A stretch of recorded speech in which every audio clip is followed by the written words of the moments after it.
क्या सिद्ध साधक भगवान की शक्तियां आज भी अपने शांति प्रिय स्थानों में, अपनी तपस्या में, अपने सीमाओं का उल्लंघन क्या नहीं चाहते हैं?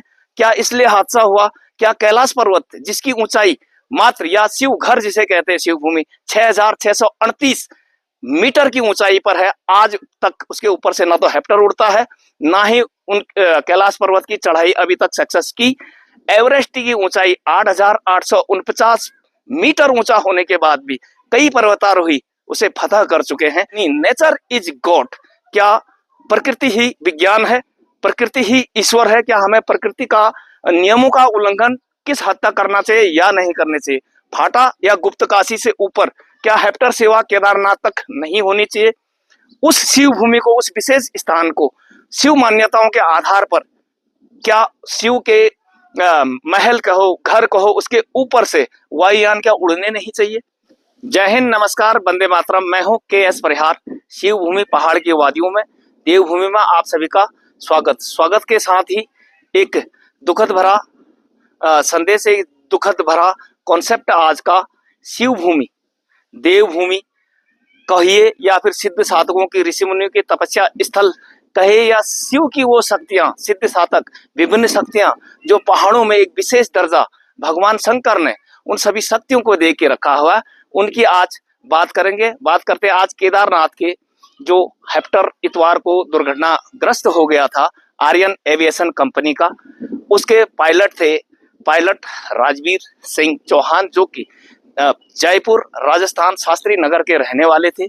उनकी पत्नी भी खुद अभी सेवारत लेफ्टिनेंट कर्नल है और वो भी हेप्टर उड़ाती है, यानी कि एविएशन यूनिट में जाने पर कर्नल साहब ने हेप्टर उड़ाई फौज में भी, और आकर के आर्यन एविएशन यूनिट ज्वाइन की थी। लेकिन बहुत दर्दनाक हादसा, 7 पर्यटक उसमें झुलसकर उनकी मृत्यु हो गई। हेप्टर क्रैश हो गया, जो कि केदारनाथ से गुप्त काशी जा रहा था, और गौरीकुंड के जंगलों में ये हादसा हो गया। कहते हैं कि शिव भूमि में, यानी कि केदारनाथ या बद्रीनाथ में यदि मृत्यु हो जाए तो वह स्वर्ग सिधारते हैं, यानी कि उनको मोक्ष प्राप्त होता है, ऐसी धार्मिक ग्रंथों में मान्यता है। लेकिन देश ने एक 37 वर्षीय नौजवान को खोया। 6 महीने पहले उनके जुड़वा बच्चे हुए थे। पत्नी उनकी अभी भी सेवारत है, दिवंगत आत्मा रिटायर्ड कर्नल राजवीर सिंह जी की, और 14 साल उन्होंने सेना में जिस प्रकार से एसएस कमीशन नौकरी करते, उन्होंने नौकरी भी की। भगवान उनके परिवार को, सोच संतत परिवार को इस दुख को सहने की शक्ति दे। उनके परिवार पर दुखों का जो पहाड़ टूटा। उसके अलावा देश ने एक बेहतरीन यूथ नौजवान को खोया है, जो देश की उन्नति और विकास के लिए एक विशेष स्किल लेकर पायलट बने। पत्नी उनकी खुद पायलट है। तो जैसा कि मैं बात कर रहा था कि शिव भूमि में मोक्ष प्राप्ति का जो हम लोगों का जो कॉन्सेप्ट है, जो सनातनियों का, जो हिंदू धर्म की मान्यताएं हैं, तो पांडव भी चलकर बद्रीनाथ और केदारनाथ आए थे। महाभारत युद्ध में अपने भाइयों का वध किया था उनने, और गोत्र हत्या के पाप से बचने के लिए जब केदारनाथ भूमि पर आए तो शिव उनको दर्शन देना नहीं चाहते थे।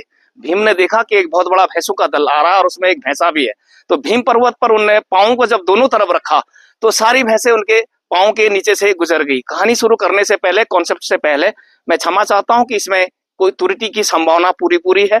आप लोग कमेंट्स करके बताइए और मेरा भी ज्ञान बढ़ाइए।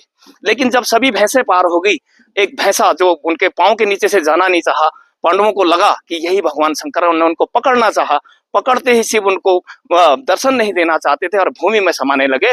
पांडवों ने पृष्ठ भाग को पकड़ा, यानी पूंछ पकड़ी, तो जब भैंसा शरीर में नीचे समाने लगा तो पृष्ठ भाग की, जो वहां पर आज केदारनाथ में पूजा होती है, उन्हें हम केदारनाथ धाम कहते हैं। और जब शरीर उनका भूमि में समाने लगा तो मध्य भाग, मद महेश्वर यानी नाभि की वहां पर पूजा की जाती। इसके अलावा तुंगनाद में भुजाओं की पूजा, और रुद्रनाद में शिव के मुख की पूजा की जाती है, और कल्पेश्वर महादेव में जटाओं की पूजा की जाती है।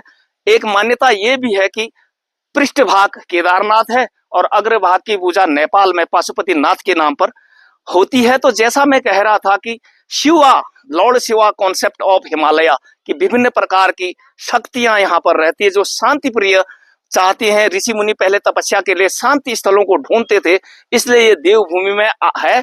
आज यहाँ लोगों का आवागमन और बस्तियां बस गई, पहाड़ों में भी बहुत सारा विकास हो गया। हेप्टर्स केदारनाथ तक जाने लग गए। पहले यात्रा एक कठिन मार्ग थी, पांडवों ने एक कठिन मार्ग की खोज करके केदारनाथ पहुंचे और वहां से स्वर्गारोहिणी इत्यादि से स्वर्ग का उनका सिधार हुआ। वो कहानी क्या आज इसी प्रकार से मनुष्यों पर लागू होती है? क्या सिद्ध साधक भगवान की शक्तियां आज भी अपने शांति प्रिय स्थानों में, अपनी तपस्या में, अपने सीमाओं का उल्लंघन क्या नहीं चाहते हैं? क्या इसलिए हादसा हुआ? क्या कैलाश पर्वत जिसकी ऊंचाई मात्र, या शिव घर जिसे कहते हैं, शिव भूमि 6638 मीटर की ऊंचाई पर है, आज तक उसके ऊपर से ना तो हेप्टर उड़ता है, ना ही उन कैलाश पर्वत की चढ़ाई अभी तक सक्सेस की। चाइना अब्लिक तिब्बत ने भी माना कि यहाँ कुछ न कुछ शक्तियां हैं। इस पर्वत के अंदर कुछ परिवार जैसा रहता है और लोगों को वहां विभिन्न प्रकार की भ्रांतियां भी होती हैं। जो आप देव तालाब, राक्षस तालाब या जो भी वहां के सिद्धांत और मान्यताएं हैं, वहां चढ़ाई नहीं हुई। इसके विरुद्ध एवरेस्ट की ऊंचाई 8849 मीटर ऊंचा होने के बाद भी कई पर्वतारोही उसे फतह कर चुके हैं। तो क्या विशेष शक्तियां, विशेष कॉन्सेप्ट शिवलोक में या पहाड़ी मान्यताओं में इस प्रकार की मान्यताएं हैं जहां हमें उनका प्रकृति देवी का कहते हैं ना, नो यानी नेचर इज गॉड। क्या प्रकृति ही विज्ञान है? प्रकृति ही ईश्वर है? क्या हमें प्रकृति का नियमों का उल्लंघन किस हद तक करना चाहिए या नहीं करना चाहिए? फाटा या गुप्तकाशी से ऊपर क्या हेप्टर सेवा केदारनाथ तक नहीं होनी चाहिए? उस शिव भूमि को, उस विशेष स्थान को शिव मान्यताओं के आधार पर क्या शिव के महल कहो, घर कहो, उसके ऊपर से वायुयान क्या उड़ने नहीं चाहिए? यदि ऐसा है, यदि आप लोग भी ऐसा मानते हैं कि हादसा होने की वजह आर्यन हेलीकॉप्टर की खराबी, तो अलग बात है, कुछ ना कुछ खराबी आई होगी। लेकिन धार्मिक मान्यता, आपका विश्वास, यदि विश्वास नहीं है तो लोग वहां आते क्यों हैं? उस विश्वास का क्या होगा? क्या हेप्टर सेवाएं एक लिमिटेड स्थान से ऊपर नहीं उड़नी चाहिए? आप लोगों की इस संबंध में क्या राय है? आप कमेंट बॉक्स में अपनी राय जरूर दीजिएगा।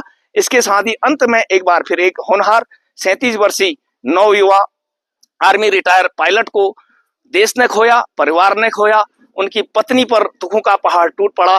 नम आंखों से रोते बिलखते हुए उन्होंने आर्मी की वर्दी में अपने पति को अंतिम श्रद्धांजलि दी। भगवान उनके परिवार को इस दुख को सहने की एक बार फिर शक्ति दे। ओम नमः शिवाय। उन्हें मोक्ष धाम में स्थान दे और उनके जो जुड़वा बच्चे हैं वो अपने पिताजी से ऊपर की पोस्टों पर जाएं, उनका भविष्य उज्जवल हो, ऐसी कामना सिर्फ आप कर सकते हैं। और ओम नमः शिवाय के साथ, इन धार्मिक मान्यताओं के साथ, इस कॉन्सेप्ट के साथ जो भी इसमें गलती हो उसके लिए क्षमा चाहता हूं। इस संबंध में आप सभी दर्शकों की क्या राय है? कमेंट बॉक्स में जरूर अपने विचार दें और बने रहें परिहार विजय पथ के साथ। जय हिंद, नमस्कार, वंदे मातरम।